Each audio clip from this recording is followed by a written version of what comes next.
नमस्कार, आप देख रहे हैं 4 PM बिहार और मैं हूं अभिषेक मिश्रा। देखिए, ये खबर हम आपको बता चुके हैं, दिखा चुके हैं कि बिहार सरकार के मंत्री संतोष कुमार सुमन ने इस्तीफा दे दिया है। इस वक्त हम उनके सरकारी आवास के बाहर खड़े हैं और ये बताने के लिए खड़े हैं, हमने सोचा कि यहीं से बताया जाए, संतोष सुमन के सरकारी आवास के बाहर से ही आपको बताया जाए कि आखिर क्या वजह रही कि जीतन राम मांझी के बेटे संतोष सुमन ने नीतीश कैबिनेट से इस्तीफा दे दिया, जो हिंदुस्तानी आवाम मोर्चा के कोटे से एकमात्र मंत्री थे बिहार सरकार में। जीतन राम मांझी की पार्टी के कुछ विधायकों से बात हुई और ऐसा लगता है जैसे जीतन राम मांझी ने सरप्राइज दिया है, संतोष सुमन ने सरप्राइज दिया है अपनी पार्टी के विधायकों को भी, अपनी पार्टी के नेताओं को भी।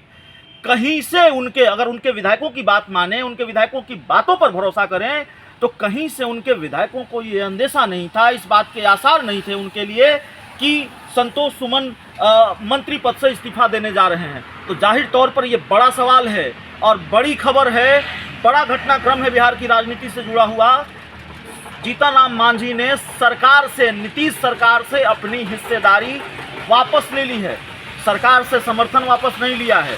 लेकिन बहुत हैरानी नहीं होनी चाहिए जब अगले कुछ घंटों में वो ऐलान कर दे सरकार से समर्थन वापसी का, क्योंकि जीतन राम मांझी ने अगर सरकार से अपनी हिस्सेदारी खत्म की है, उनके बेटे संतोष सुमन ने मंत्री पद से इस्तीफा दिया है, तो जाहिर तौर पर अगले कुछ घंटों में एक दूसरा नया खेल सामने आ सकता है। गृह मंत्री अमित शाह और जीतन राम मांझी की मुलाकात हुई थी और उस मुलाकात की जो परिणति है वो खुलकर सामने आ सकती है। बीजेपी के साथ जीतन राम मांझी जाएंगे, कुल मिलाकर लबोलुआब ये इसका आधिकारिक ऐलान हो सकता है अगले कुछ घंटों में। जीतन राम मांझी बीजेपी के साथ चले जाएं, एनडीए के साथ चले जाएं, इसमें भी बहुत हैरानी नहीं होनी चाहिए। अमित शाह से मुलाकात के बाद लगातार इस बात के आसार नजर आ रहे थे और जिस तरीके से वो लगातार बयान दे रहे थे, जीतन राम मांझी लगातार ये कह रहे थे नीतीश कुमार ने उनके साथ अच्छा नहीं किया, नीतीश कुमार ने उनका एक विभाग ले लिया, महागठबंधन की सरकार में फैसले लिए जाते हैं, उनसे कोई राय मशवरा नहीं किया जाता, कोऑर्डिनेशन कमेटी बननी चाहिए। और सबसे बड़ी बात कि जीतन राम मांझी सीटों की मांग लेकर नीतीश कुमार से मिलने जाते हैं, अपनी फरियाद लेकर नीतीश कुमार से मिलने जाते हैं, अपने विधायकों को लेकर, और नीतीश कुमार उनके सामने विलय का प्रस्ताव रख देते हैं।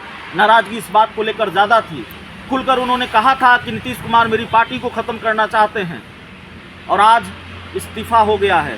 तो जाहिर तौर पर विलय की बात से भी जीतन राम मांझी बहुत नाराज़ थे और उसकी वजह से आज इस तरह का फैसला सामने आया है।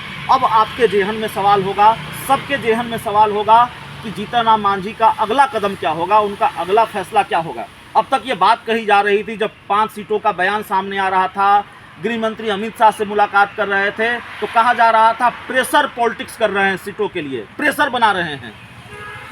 लेकिन आज जो चीज़ें सामने आई है, जिस तरह से उनके बेटे ने मंत्री पद से इस्तीफा दिया है, लगता नहीं प्रेशर पॉलिटिक्स था, बल्कि उनकी इरादे पहले से तय थे, उन्होंने पहले से तय कर रखा था। और पूरी स्क्रिप्टिंग अमित शाह और जीतन राम मांझी के बीच जो मुलाकात हुई थी उसके बाद ही हो गई थी। तो जाहिर है, अगर आपके जेहन में ये सवाल है कि अगला फैसला क्या होगा, बहुत हैरानी नहीं है और बहुत आसान जवाब है, एनडीए के साथ जाएंगे, बीजेपी के साथ जाएंगे। बहुत बहुत धन्यवाद।